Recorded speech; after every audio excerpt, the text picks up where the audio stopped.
Well, San Diego FC started this weekend with, guess what? The same lineup. Well, excuse me, not the same lineup, obviously, for obvious reasons. CJ Not the Dos same Santos lineup. part of this lineup, so technically not 100 for 100. Pablo Cisniega getting the start here. And again, Luca Bombino, Mano Dua, Chris McVeigh, Ian Pilcher, Oni Valakari, Yepes Verskov, Godoy in the midfield, and up top on the right to left, MVP candidates at some point. The la contratación del año. I don't know if you saw that. He was named contratación del año, the signing of the year, as well as newcomer of the year honors Dreyer, Corey Baird, Yeah. Escondido native, and then the person that might be the most controversial person other than Abe, who's going to join us and give us a thumbs up when he's good to go. Ama Pellegrino, as we have Abe's here. Pellegrino on the left. Once again, everybody was asking for Chucky. Not a lot of people, if they were paying attention, but a lot of people were still asking for Chucky Lozano. Lozano on the bench. Initial thoughts on that guy? It's kind of a big deal still. I think you have to question it. I think upon first glance, like, okay, here we go. It's the designated player. He's still not starting, but like you said, if we've been watching all these games, he's definitely not the best left winger on the team right now. So I think it's completely fair for Mikey Vadas to say we're going to trust Amal Pellegrino. And beyond that, I think obviously it's a big deal because he's a designated player, but still, Amal Pellegrino should not lose his starting spot in any way. It's insane, and we're gonna talk about it just because I'll be honest, and you guys know me. I will always recognize when I make mistakes and I'm proven wrong. And this is a game that I thought Chucky Lozano had to start.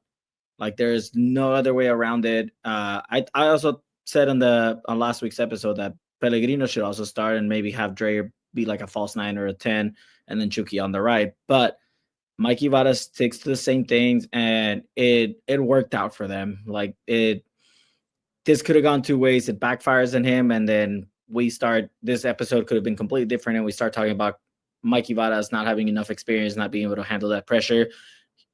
Proved everyone wrong. Same lineup. The outcome is different. And we talked about it last week, right? This San Diego FC team didn't lose to Portland last week. They tied 2-2. They lost in penalties. And now they came here and they smacked Portland around. And this is probably the most complete performance we have ever seen San Diego FC accomplish. Like, Manu Dua was making a couple mistakes. I think, Abe, we were talking about it after the game. Like, there was maybe 20 minutes in the first half after they were up 2-0 that looked like the sloppiest San Diego had done, like, in the whole game. But yeah, and sloppy is like a strong way to even put it. Like, they were just giving up a couple of shots, but it still didn't look sloppy. They looked dominant. Like, it was quite the scene. I think, like you said, it's about as close to perfection as you could expect out of San Diego. Well, yeah, but it was. I'm gonna double down and say it was sloppy, and they were lucky that Portland was not good at finishing, and it's not a good team when it comes to finishing. They do those silly mistakes, that sloppiness against an LAFC, a Vancouver, possibly even a Minnesota, and they're not gonna miss those opportunities. So I think they still have a little bit to clean up, but this was, like I said, as close to a perfect game as there ever has been. Look, I mean, it now we know it worked out for Mikey Varas in this. A really cool feeling. It was a big game feel for this matchup. You have Portland who coming up with that kind of like 3-4-2-1 essentially, or just kind of variation of that. We've seen that turn into a 4-3-3. Portland had to come out strong, and strong they came out initially. The highlights don't show it right now, but it's minute 5 already, and already Portland had what, like 3 fouls and 2 that were pretty strong, kind of cementing that they were coming here aggressively and really ready to take battle to San Diego FC, and hopefully take advantage of those inexperienced ones, because they did go after Manu Dua. They did go after a couple of these young kids, and they stayed strong. What's this? I love it. This were the formations yesterday. like from San Diego City's side, Mikey Valas, and then from Portland right here, you can see it. For our audio listeners, while Chiva is in jail, he has a 3D ¿cómo se llama? A whiteboard with a little imanes. What's the official name of that? Soccer whiteboard.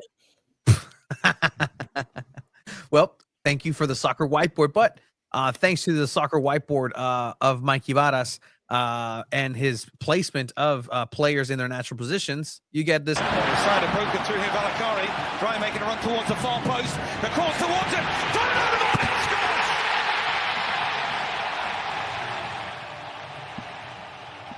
Honors Dreyer, the 10, the talisman. Like, the 10 is a respected number in soccer, and he is one of the players that is living up to it. And I what else is there to say about Honors Dreyer's season? A great pass by Oni Valakari over the top, lands perfectly. Dreyer saying, you know what? I scored with the head against you guys. Nah, I'll just wait for it to drop a little bit more. A great strike that goes like literally between a couple of the players. And getting the 1-0 at 5 minutes. The stadium literally shook. It was a little concerning, but I was like, wow, that's power. That's energy. I think you can feel on top, like just kind of like the ceiling, kind of like, oh, dang, okay, people are like up. Like, Abe, like you were going to say something right now. Yeah, I know I've said that the Kalen Sheridan penalty kick save was the loudest moment in Snapdragon. I think this definitely beat that out without question. And to the way it built to it too, I think that's just one of the coolest. Like, that's going to be up there as far as San Diego sports moments go. I think just because of how like critical this specific game was and the way the last game ended up, that the thunderclap that started out was just so loud and everyone was completely engaged, and there was a corner kick immediately after it ended. So the entire everyone was on their feet. Everyone had kind of just sat down for that first 5 minutes if they were sitting down, and then you get this goal. It was just complete madness. And from this moment on, it really just felt like all the energy and momentum were on San Diego's side. It was it's one of those cool sports moments that I don't think I'm gonna forget.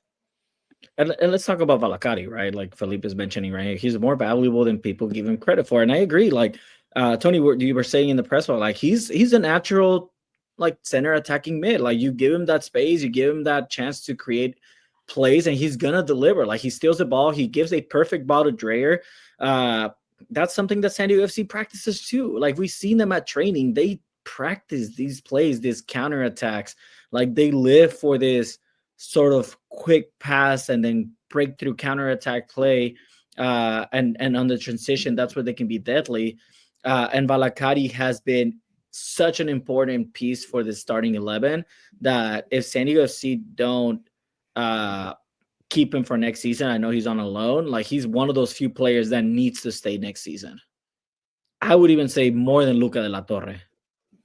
Yeah, I agree. I mean, Luca de la Torre, I don't want to say contributed nothing to this match, but much like Chuki's assist at the end of the game, like that was a meaningless assist. It's good for morale, 100%. It's good for form, 100%. But you know that last goal didn't really change anything in the match. It could have ended 3-0, and we still would have been talking about a destruction of Portland. Yes, Chiva. No, Luca de la Torre, you're right. He did not contribute anything to this game. He didn't play. Yeah, exactly. Yes, like, he contributed nothing. Clapping on the bench is a contribution, I think most soccer teams would say. But what does that say about him as well, right? As a player, like earlier this season, he was getting call-ups to the national team, and now he's falling as a rotational player, and even not even close to a rotational player. And I know they're in negotiations with Celta Vigo to maybe send him back and sign him back at the end of his contract over there, but I don't think he comes back next season, if I'm being honest, for San Diego FC, at least not at a price tag that maybe Celta Vigo wants, unless they let him be on loan again. But why would you, even when you have Valakari, when you have Godoy? Like Godoy had such an amazing game this weekend where, you know, you need a player with that experience, ese colmillo, we call that in Spanish, like that little cheekiness to be able to like press buttons but not get a yellow card.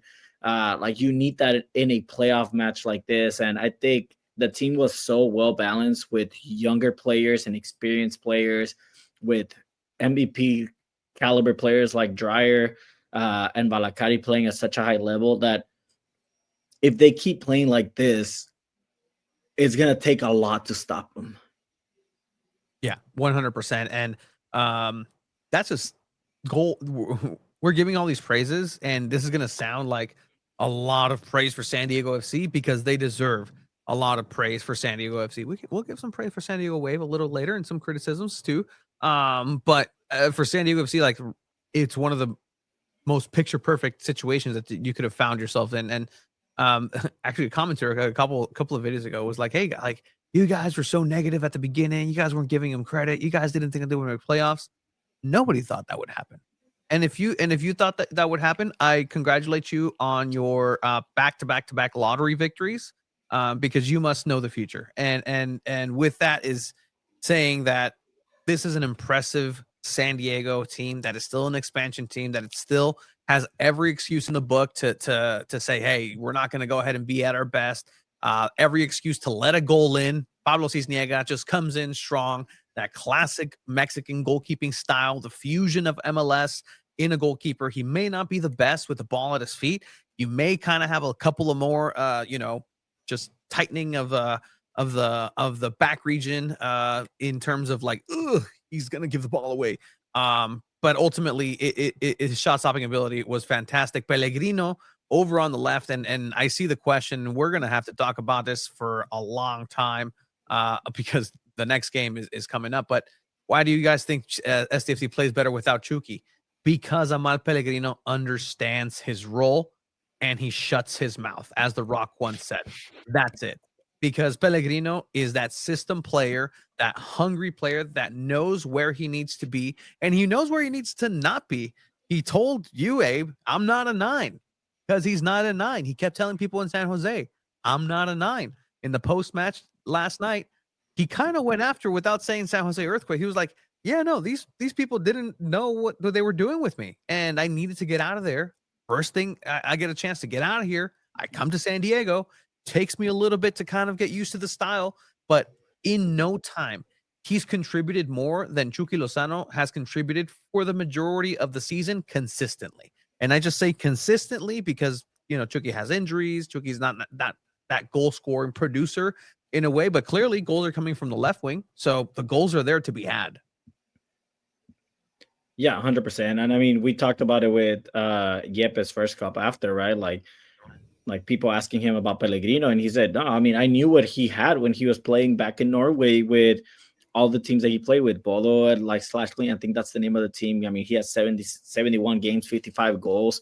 Like, he knows how to play in that system, in that academy base where, you have to play this way. And that's something that Chucky's having a hard time with. Yes, he's used to the academy aspect of it with Pachuca, but at the end of the day, he played most of his career in Europe, where they play a very different style than kind of like the right to dream style that SDFC is implementing. So at the end of the day, whether Chucky is starting or not, San Diego FC is performing well. And we'll talk about, we'll see the press conference later on, some questions that were asked. But yeah, Chucky Lozano is a player that really needs to make his presence known where he gets the opportunity. He got an assist, and that's already a goal coming in as a sub last week, getting an assist this weekend. And those are the things that Mikey Varas is looking for, as well as for a player coming off the bench, to make an impact. So, look, at the end of the day, if Pellegrino's on fire and then you have Chucky Lozano to come in the second half and still contribute, this is a dangerous weapon to have. And again, this is something that maybe Chucky Lozano will more than likely, if he gets called up to Mexico for the World Cup, it's that same role. He's going to come off the bench. He's not going to start for Mexico. So then a day, it doesn't matter what Mikey Varas does because it's working. Well, okay, Philippe, you're saying the debate of who's a more talented player versus who the better teammate is, Pellegrino or Chucky, answers the question. What does our team need? For San Diego FC, then you need that team player. You need the team player. You need the unselfish player. You need the player that's going to do the smart play 9 out of 10 times and not be a goloso, as we say, just wanted to keep that ball and be for themselves. We'll get to it here in a couple of minutes too, but I mean, yes, an assist is great. Goal is great in the last 2 games, but Pellegrino in this match alone got himself a brace, and that's just unquestionable in a lot of different ways. Another big aspect too for this game, as we see here, the build up for that second goal. Do the number 1 pick who's forced his way in almost to the midpoint of the season. He wasn't even on the radar for the first team now, a pivotal part. Here comes Valakari coming the other way. He's got Baird to one side. He's going to cross towards Pellegrino! What a save, Pellegrino! Pellegrino 2-0, missing the first one, picking it back up, and scoring the second goal. Copy paste. Yes, I gotta say from this, I don't know if we'll share it later or if we'll have time, but if you saw the post-match press conference that we posted yesterday, they asked Pellegrino about that contact that was made after that first goal and he fell down, if he thought that was unnecessary, and he had the coldest answer ever that I think we've heard at Snapdragon in a press conference. He said, "I don't care, man. Those players from Portland booked their vacation to Cancun. We're gonna go play in the conference semifinals." To me, that was just golden. I mean, so many times we hear that in other leagues where players saying no, they booked their vacation now. It's we're still working. So Pellegrino has that mentality, which is something that is fun to see. Yeah, and it's crazy that it's pretty much the exact same build-up with Valakari sending in that cross this time, just knowing who he's sending it to. So it's okay, this time I can send it in the air to Pellegrino, and then a great first save too by the Portland goalkeeper. I think that he should get some credit for that, but then no one's there to clear it, and then he's able to just tap it in. But everything Chiva said completely 100% true. And then to make it 2-0 at this point, I think it lit a fire a little bit under Portland, but it also gave San Diego a little bit of breath where it's all right, you're up 2-0 now. So at the very least, they need to get 2 to even tie it up at that point and then send it to penalties. So San Diego's in a really good spot in this game right now. And it felt also like they could have scored again in that first half. 100%. Doubling their lead here to 2-0. Just Valakari, you can't, if you're a playoff team, you can't give the dude that just gave you that a taste of their medicine and then let him do it again with even more space. Valakari has even more space in this second chance. Pellegrino puts his hand up, asks for the ball, calls a shot, sees the space, gets checked, doesn't matter. Pyro guy on point at Snapdragon Stadium, as always, or last. I don't know who runs the Pyro, but Valakari, 2 assists. There are multiple men of the match in this match. Valakari is one that kind of sneaks in there for the way that he managed and he played in this first half for sure. Yeah, no, I don't think Valakari technically got an assist just because the shot was saved. So I think on the website he doesn't get an assist as a stat, but I agree, it's an assist. He got 2 assists. If we're giving assists to the assist, yet we can't. Yeah, I agree. I think we all agree that MLS is the weirdest and maybe the dumbest league that I've ever seen. But at the end of the day, that's just what the stats are in this league. But yeah, no, for real. But yeah, no, it was after the second goal that this is where San Diego FC started making a little bit of mistakes. Manandua was a little shaky. And again, getting lucky that Portland is just not very good offensively. We had it last week, right, with Craig and Alex from the Cremaniacs joining us saying, I think it was Alex that said Portland just can't shoot straight, and you saw that this match. Their shots weren't going on target, and Pablo Cisniega, anything that was going on target, he saved. There was that crazy play, this one right here, where it hits McVeigh and clears it off the line. Gets his cross in towards the far post. The header is off the line. Somehow, because Chris McVeigh and Cisniega got that, Giva. And I think it's time to be real and not diminish anything that CJ Dos Santos has done all season. He's been a tremendous starting goalkeeper for San Diego FC, but I think it's time to say some harsh, honest truths. And I think this is just my take. I don't know if anyone shares this take, but I will say Pablo Cisniega is a better overall goalkeeper than CJ Dos Santos. Fundamentally, like playing goalkeeper, Yeah. I think he's a better goalkeeper. I think CJ fits the style a little bit better. Yeah. Which is why he's the starter. But I think when it comes to shot blocking, when it comes to positioning, when it comes to decision making, I think Pablo Cisniega is better at that. In the profession of tending the net, in keeping the goal without a ball, Pablo Cisniega for sure is a better goalkeeper. CJ is not bad. CJ has had his moments. There are a couple of fundamental things where he lacks that he incredibly makes up with his presence with the ball at his feet. But did you enjoy Cisniega, watching him just jump out there? I mean, he had a Pentemis on the other side to kind of do that goalkeeper battle, like tuyo.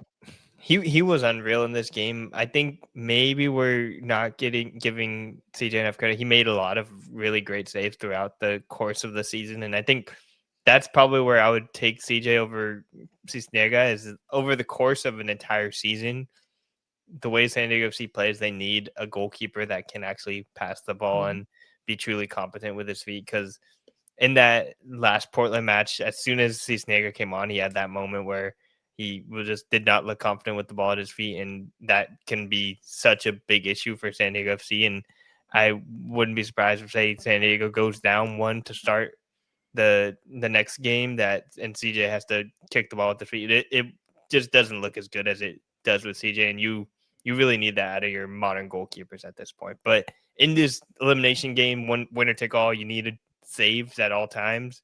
Cisniega is a great chance. Great guy to have on the field. I don't want to say that Pablo is really bad with his feet. It's just that CJ's good. He's not bad because, again, in classical soccer style, you never give the ball to the goalkeeper. Like, don't like that. That's what are you doing? Like, that's a defeat. It doesn't exist anymore, dude. Like, do Wave or San Diego FC do that? Like, no, that's what I'm saying. Like, that's how it used to be. That's how keepers of the age generationally of Pablo Cisniega compared to a CJ Dos Santos. That's where those.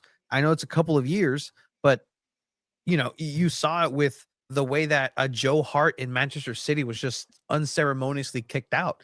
That guy was an absolute wall. He can stop shots and block them like no other. He'd come off his line like no other. But something happened where now Manchester City's style requires a goalkeeper with the ball at his feet. Ederson and that just kind of that movement over in Ter Stegen in Barcelona. This is kind of like a global. I mean, Coque Vegas. I mean, just global superstars. Just needing the big ball at his feet. Coque Vegas was insane, dude. He was playing as like Coque Vegas was a world-class talent, and I agree.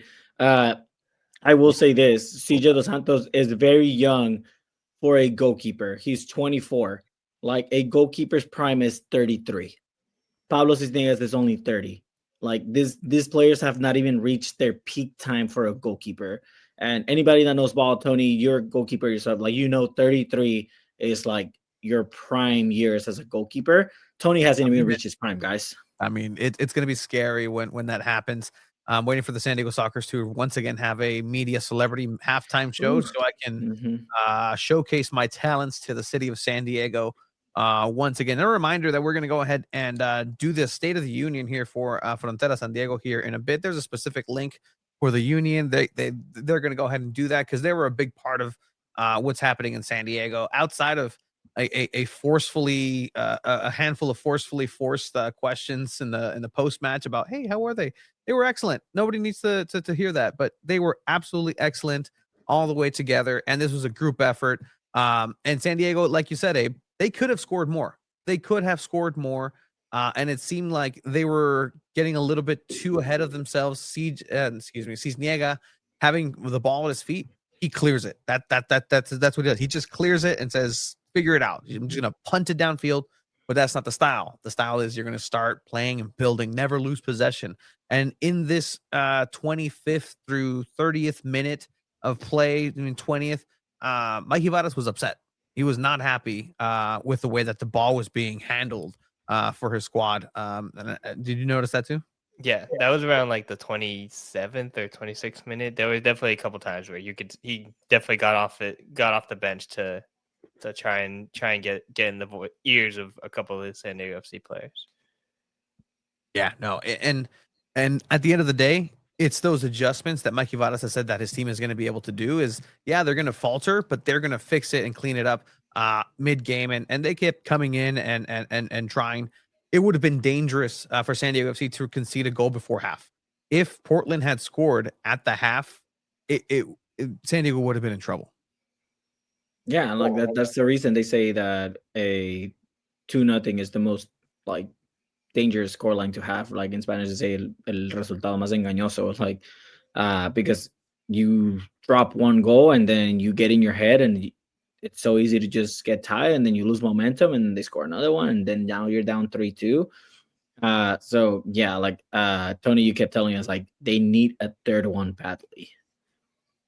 Yeah, and it came. It came right after halftime. No substitutions for Mikey Vadas coming in to the half, and it paid off once again. This time, once again, game in this kind of setting. Pellegrino at the end. Dreyer through the far post. Pellegrino!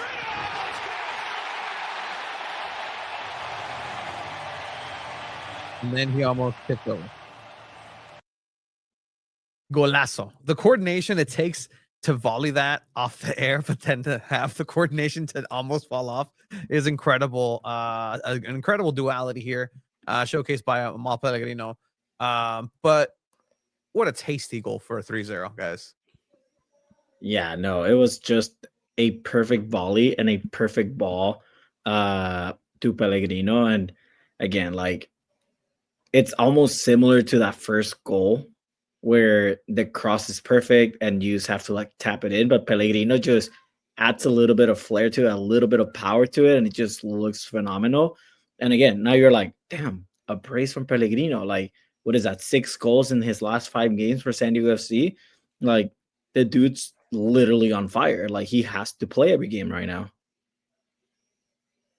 Yeah, and I think defensively for Portland, it's not the greatest moment, but also at the same time, like what if you're Portland and you get caught on the back foot like this? It's such pretty passing and such confident passing that we've seen from San Diego, and like seeing them trust themselves in this way in such a clutch moment is like really, really impressive. Just because it's like, all right, they're gonna make the extra pass. Anders Dreyer, instead of, he probably could technically take a shot right there, but he decides, okay, I'm going to pass it off to Corey Baird. And then Corey Baird also probably could take a shot there too. I'm going to send the extra cross to a wide open Pellegrino. It's just really pretty soccer. And it's those moments, though, that, you know, hopefully if the play necessitates it when it comes to Minnesota United, that it doesn't turn into one of these things where it's like unselfishness becomes a problem, because they're not taking the shot where, hey, you know, okay, maybe right there, the lefty favors. There's a good amount of space from Pantemis, leaving his right side open. You can go ahead and maybe curl it in like you're saying.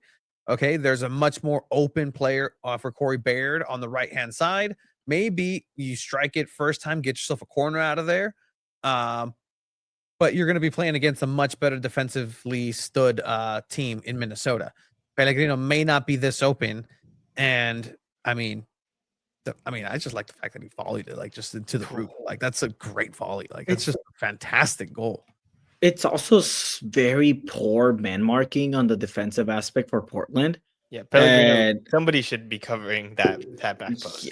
And again, that Tony, I was sharing with you in the press box. Like I was going through Portland's Twitter and seeing just like their fans comment on goal 3-0 San Diego, and the fans are calling for Phil Neville's head for Portland, as saying like he doesn't know what he's doing. The tactics are like nothing's working. And I mean, this was a game where Mikey Vadas was not going to get out coached by Phil Neville. Like Phil Neville's just not that guy. But if it comes to a different game, like that's when you kind of have to pay attention to those things. But just again, like Portland, you see it here, like getting unlucky with the finishing, and At this point, you're up 3-0. You're kind of more secured. You're already kind of like feeling okay, like this game's in the bag, like. And it did feel like maybe a third one was coming. Pellegrino here trying to get a hat trick and, like trying to surprise the goalkeeper. And it's not a bad shout for a shot. It just doesn't hit it right. Yeah, go for it, Abe. No, I wasn't, but I think there's a certain point too. I think when Pellegrino was subbed off, it seemed like a moment where it's just like, okay, you're already up 3-0. It might have even just been trying to get Chucky some minutes, because I was honestly thinking like you can't even take him off the pitch right now. He's taking shots like that and so confident in himself. It seemed like honestly a weird decision to take Pellegrino off, but I don't know what you guys thought, because after that shot, generally I think that was around when Lozano came on. Yeah, I mean, I think that you start to really see the way that the match is going to go, and you start thinking long term of like, well, you're going to have a match fit team. There is 2 weeks from here until potentially the next game, and from there it's really a chance for San Diego FC to get some rest from some players, get some clappity claps. I really enjoyed the fans clapping for Manu Dua coming out and just recognizing a hard shift that it took. I pointed out yesterday in Chromaniacs Chris McVeigh and his work ethic and the way that he's able to just be everywhere in the field at all times as a center back. In the first half, there was a play where Dreyer miscommunicated a pass and was just going to get passed out for a goal kick, and out of nowhere you just see McVeigh coming from the back, go outside of the pitch and kind of curl back in to keep the ball and the play alive. And that's in the first half. And that sort of hustle is something that just Portland isn't Portland isn't there. Tony, I think we got taken offline to MLS copyright. Apple TV. We might need to end it and restart it. Is that what we did last time? I think that was, yeah. And people are still commenting. I like it. Yeah, like you can join, but when you join the live stream, it's just like stream unavailable. Okay. Suspended for policy violations. Oh, not the policies. Yeah, we're gonna have to go to fair YouTube. Use if we were to countersue and say that this wasn't This copyright. is 100% fair use because we're turning it into a different medium. All right. Yep. Transformative. All right. What should we do here? Because it is. Okay. I think just end and restart. End and restart. It's the same link. Yeah. Oh, you're back. We're back. We're back. Are you back? We're back. Hey, we learned our We're lesson. back. See, we said, hey, this is fair use, and they put us back. No, 100%. No, I think we threatened with legality here. Wow. We're gonna revolt against MLS and their copyright policies, because at the end of the day, we're not gaining anything from sharing these highlights. If anything, we're just promoting. This is why we need SanDiego FC to post their own highlights, so we can use those. I think technically it would still. See, yeah, I mean, we have different avenues. We'll get on Twitch. We're on Instagram. It's fine. It's just the YouTube. Thank you for sticking here with us. Here, let's do a palate cleanser and just do a tag just to send the bots away. Yeah, the dark side of the chrome. Damn, that's Pink Floyd.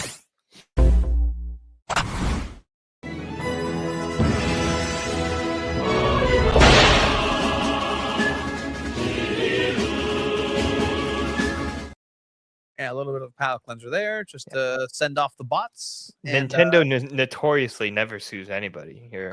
Damn it, you're right.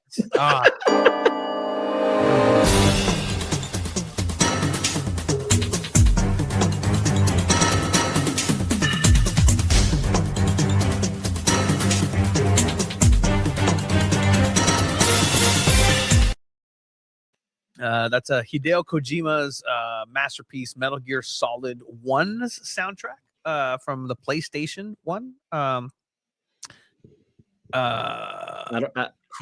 Which techno song is this? The Gold Scouts and Great song? All right, time to move on to Gold Scouts and Great and play that techno song. I'm actually surprised about that song because that is Jamie XX's song on EA25, and it's just an instrumental, but it's a relatively new song. But yeah, if you guys want to make music for us, go for it. We had a guy, and then he, Got a little Just- booty tickles about it. Just real quick to talk a little bit more about Phil Neville. Phil Neville after the game in the first game, I think he blamed the refereeing, Phil and in this Neville? game, Yeah. he kind of said something I thought was a little bit questionable, just from a head coach that like I feel like we've been privileged enough that coaches kind of take responsibility for losses in ways that is like kind of normal for a professional coach. But Phil Neville kind of was like, they just wanted it more. It was about mentality, and San Diego FC wanted it more. And I don't feel that way at all. I feel No. like You were out anytime a coach uses that, it's like, unless the players are obviously like, I don't want to be here. Like, that's mentality. Like, maybe they just don't trust your coaching, your tactics, and that's a coaching problem, that they don't believe in whatever system that you want them to play to help you win. So it was just a weird line out of Portland's coach, and he's been there for a really long time. So maybe these players don't fit how he wants them to play, but like these just so many defensive mistakes that Portland made. It doesn't seem like that's really on the players. It's more so how they're set up. Yeah, 100%. And I mean, excuses are, it depends on if you're the one making the excuse. I'd like to always say an excuse is just bringing context to the situation. Sure, it's an excuse nonetheless, but there's wrong excuses. And so at the end of the day, the San Diego FC just whooped ass. Like San Diego 316 says, I'm about to whoop your ass, Portland. And that's exactly what happened. And that's a blue blood team. That's a legacy team in MLS that people were like, well, can they get it done? Portland is Portland in playoffs. And they were just ran through by San Diego FC. At the end, Chucky Lozano does come in, and it's almost as if they were, like you said, they were trying to force that play. Chucky, there was a play where you can tell that selfish nature of his is goloso, but that's part of the play that he brings and the excitement, and it's that extra gear that he can go ahead and reach. But there was a play where the ball he receives it on the left wing, his natural position, and just kind of drifts into the middle, where he had 1, 2, 3, 4 different avenues where Right to Dream says, oh, pass, move, pass, move, pass, move. But he just chooses to keep forcing and trying to go around the entire big el área, the box, and eventually does nothing with it. And that's where I struggle to say, like, hey, Mikey, like, why are you putting Pellegrino in? Well, because he knows that you need to live another day and take that pass and move. And eventually Chucky Lozano does contribute positively when he comes in. A big pop of energy for that, and Frontera once again responded there. And a good point in this match, there was a point where the entire stadium was Frontera, and when Chucky Lozano came in, it's one of those moments. And look, Careful now, Tony. ¿Qué pasó? We might get taken down again, man. Oh shit, that's right. Oh well. Chucky Lozano over to Dreyer. Oh, thank you. My man, there's Dreyer. Yeah, no, I mean, I agree with you. I mean, I think Chucky Lozano overall just coming on helps with that momentum, helps with the boost of energy in the stadium. And we asked Mikey Varas after, right? Like, hey, like, internal competition is everything for this club. Like, he said that from day one. And it was surprising not seeing Lozano starting and him coming off the bench. And if that's due to Pellegrino being in the form that he is. And Mikey Varas was a little feisty and just said, I picked the team based on how people are training and how they're performing. And Pellegrino is our starter right now. So expect to see Pellegrino start again against Minnesota in 2 weeks because that is Mikey's guy right now. Whether there's something personal going on within him and Chucky Lozano, that's different. You can either think that he's handling this whole situation poorly. I've seen both sides of that argument, right? I think a perfect example to compare with was Vinicius Jr. with Real Madrid. Xabi Alonso takes him out. He throws a big tantrum. He says, "Man, wait, like I'm gonna leave, like this, and that." He like walks to the locker room. He still starts the next game because he's that important of a player. Mikey Vadas has a complete different approach. Says, no one's above the club. No one's gonna disrespect anyone here, and the team is still winning. That's the difference here. If the team was not performing well and losing, then the conversation would be different. Do you guys want to hear a little bit of Mikey Vadas? Yeah, I think Mikey was pretty intense after this post game. Intense in what way you think? Like he was like intensely like just excited. Like this was decisive. There was no questions. Like he almost like seemed annoyed that we were even asking questions. He was like, no questions about this. Yeah, we were dominant. You know, like that's how he started his press conference. I was just like, oh, it's gonna be one of those. It was interesting just because it's like he's so confident in his team. It's like, yeah, no questions. We're so good. Congratulations on the result and the series win, Mikey. Could you go ahead and tell us the successes that your team found in this entire game and all three facets of the game, of the field? Yeah, I think, listen, these guys are giants, man. What they've done all season, 11 months ago, were introducing themselves by name. And then 11 months later, sacrifice work, hours and hours to put that type of performance. Of course, it's the win that's important and moving on, but that type of performance, decisive, no questions. These guys are monsters, and I think that they were just ready. They were carrying a little bit of that frustration and anger from the last game, and wanted to prove a point. And then could you tell me about the mental composure that a match like this had to take for your squad, and then from now on, it's an elimination throughout now? Yeah, we talked about these are finals, right? It's final from now on. There's finality to it. But we live for this. You know, it's not for everybody, but it's for everybody in that locker room, and that's what matters. They'll be ready every game.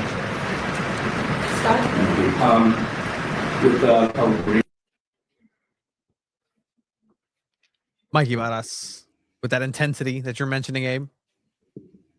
No copyright here. That's our video. Imagine. We can copyright ourselves. Actually, there's actually a video. Fun fact, like it's like the second video on SanDiego.Futbol's page that we use to show on Two Balls and a Mic, but YouTube recognizes it as our video, so it gives us the option of copywriting the team for it. So We should. you watch out, SanDiego.FC. But yeah, I mean, Mikey Vadas with that intensity that you were mentioning, Abe. I'm gonna look for the tail end because it was both of your guys' questions, right? Oh yeah, no, that was. Did you ask a question? I was the last one. I was the last one in English. If you want to look for it, just read the subtitles. But yeah, no. At the end of the day, like I agree with Abe. Like Mikey Vadas, what I think it was just the intensity was just based off how dominant the win was, and you know, it's one of those where. No, so normally when a team wins, you already feel like, oh, this is gonna be a fun press conference. He's gonna be in a good mood.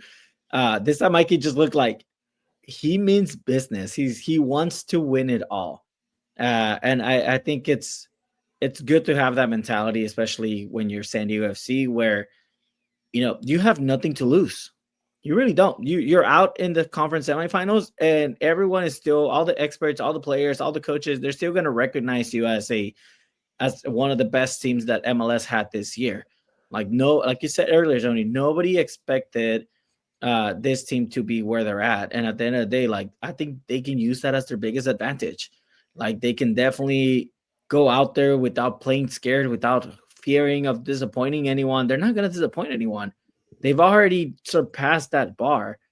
And I think that's just like their most valuable weapon moving forward. 100%. And you know, you have a Chucky Lozano on the bench. Like it's when Tony Stark was like, "Oh, we have a this," and then they're like, "Oh, well, we have a Hulk," and then Hulk just like, "Man, 2012. That was a lifetime ago." How old were you in 2012, Abe? 10. Fuck. I don't know why I did that to myself. I really don't. You could still be a It's- right to dream kid, like at this point. Well, when we went to visit the academy for Right to Dream, like they confused Abe with one of the kids. No, those kids are very small. Well, I got news for you, Abe. Anyway, yeah. Let's see. Mike, you Yeah, wanna- we can. One quick thing that I think is interesting about how this whole schedule and stuff has come out. I think we might be able to ask Mikey later on. Let's say San Diego FC does win their next game which is on a Monday, which is kind of insane. But that's on a Monday, most likely because of San Diego State having a game on Saturday that weekend, and so it will be on a Monday. If they win the next game, they would play on a Saturday, and they'd have a 2-game disadvantage compared to the team that they're playing against. Yeah, and that's outside of MLS's regulation time period to play these games. But yeah, they have no choice. They have no option. They are the tenants of San Diego State, and I hope, and I think everybody who was at the stadium can see what I meant with the new sod and those lines on there that were very visible. Didn't impact the game at all. The mist kind of took care of that because the marine layer came in and made that surface very slick, which is beneficial for the play style that they want. Yeah, these Sunday games are and Monday games they're absolutely brutal. Some of us work on Monday, let alone Tuesdays. So that's going to be very interesting. Fun fact, guys, I don't know, on air kind of housekeeping. We're planning on doing, since it's on a Monday and we go live on Mondays. Does MLS not know that we go live on Mondays, man? No, that's Don Garber specifically put it here. Like he was like, Yeah. who was that guy that asked about disenfranchised fans over in the inaugural season? Blah, blah, blah, blah, blah. Oh yeah, no. When is their podcast? Monday. No, we're trying to do a podcast from within the stadium pre-match. And I think I actually got the green light for that, guys. Yesterday I went up to the press box. I'm like, hey guys. And they're like, yeah, just send us an email and this and then we just need to find where. But we're gonna go ahead and do that pre-match from the stadium somewhere. We can't do it on the concourse, but we'll find a spot to do it.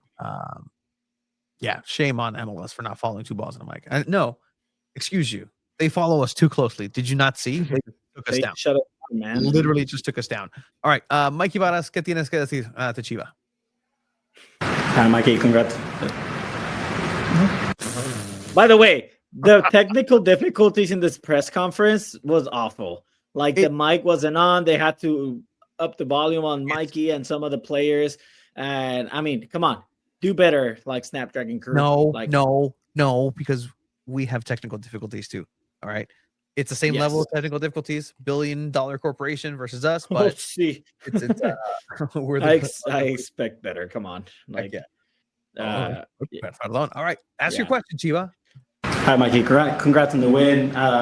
Lozano finds himself coming off the bench again, and you talk about competition within the team. Is that due to Pellegrino's form recently on that left wing? I make the team always to win the game because we said from day one we're here to win, and how we win, who we win with matters. So right now, Pele's flying, and he's our starter. Shut up, Chiva. Yeah, literally, man. Like, hey. Sorry. Lozano has to be brought up, Mikey, whether you like it or not. Like, he's your DP player. Like, I think Mikey's getting to a point where he's fed up with any Chucky questions. But at the end of the day, because we said from day one we're here on that left wing. I make the team always to win the game. Cállese. Callar, mijo. should have just talked back and said, well, what happened last week? They won 2 out of 3. That's MLS dictated that game needed to go to Portland so they can make more money off of this weekend. Abe got shown the script actually yesterday. Oh yeah, I did. I'll tell you, I don't want to give anybody spoilers, but they showed me the MLS script. Oh, okay. Did you like it? Like, did you cry? Do you have editorials? It looks like a soccer script. I truly believed it. So I think the script is going to play out just how it is. There's not going to be any improv. I think it's going to follow the MLS script. I'll just leave it there. Mikey's looking at you, Chivo. Even now, he's looking at you. Está bien, no hay pedo. I like it. Like- Look, just how he's doing his job and putting a team to win, we are doing our job and having to ask any sort of difficult question. And that's what SanDiego.Futbol and Two Balls and a Mic does not shy away of doing. Job, sure. Interns at this point. Yeah, Guys, Chiqui no va a jugar. we're standing with interns. Keeps asking me. Hey, hey, Chucky, is there any difference between coming off the bench and starting? Dude, did you see that Jaden Shaw quote this weekend? What did she answer that question? No, You've already asked me that. No, they asked her like about being an underdog coming in, like beating Kansas City, because as the 8 seed, Gotham FC beat Kansas City Current, which was like a huge deal. And she said, "Underdog my ass, we're the better team," which is just like such a baller line, and like just makes me kind of miss having a cool quotes from. I think SanDiego have had some cool quotes this season, but Jaden Shaw was always ready to drop just bars, and like saying, "Yeah, underdog my ass" is just absolutely insane to say after beating the number 1 seed Kansas City, who was like unreal. It's cool getting a player that makes an impact in a game for a post-match press conference, you know. You mean unlike Wave. This okay, yeah, let's stay on SanDiego FC though. That's a whole